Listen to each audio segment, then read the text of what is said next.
ভাবিকে বিয়ে করলো দেবর। দর্শক, এ কেমন আজব ঘটনা, বিস্তারিত জেনে নেব তাদের কাছ থেকে। আচ্ছা আপু, ঘটনা কি সত্য? আপনি কি আপনার দেবরকে বিয়ে করেছেন? হ্যাঁ আপু, ঘটনা সত্য, আমি আমার দেবরকে বিয়ে করেছি। তো আমি তো অন্যায় কিছু করিনি, আমার হাজব্যান্ড মারা গেছে, মারা যাওয়ার পরে আমি বিয়ে করছি। দেখেন সমাজের মানুষ কি বললো বা না বললো, হ্যাঁ ওরা অনেক কথা বলে যে আমি আমার দেবরকে বিয়ে করছি, এটা অনেক কথা বলে। কিন্তু দেখেন আল্লাহ দিলে আমার শ্বশুর শাশুড়ি এরা আমাকে অনেক ভালো জানে, তাই এরাও চায় না যে হয়তো বা আমার হাজব্যান্ড মারা গেছে আমি অন্য কোথাও বিয়েও আমার হইতো হয়তো না, তো এরা চাচ্ছে যে আমি যাতে এদের কাছে থেকে যাই। তো আমি এটা করছি। আর বিশেষ করে আমার বাচ্চাটার মুখের দিকে তাকাইয়া, কথায় আছে না যে এক গাছের ছাল কিন্তু অন্য গাছে লাগে না। আমি হয়তো বা দূরে কোথাও বিয়ে বসতে পারতাম, আমার জামাই আমাকেই ভালোবাসতো কিন্তু আমার বাচ্চাটাকে কিন্তু মেনে নিত না।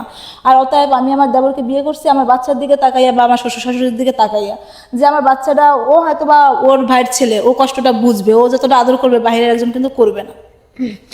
আর ভাইয়া, আপনি কেন আপনার ভাবিকে বিয়ে করলেন? আপনি তো চাইলে অন্য একটা মেয়েকে বিয়ে করতে পারতেন।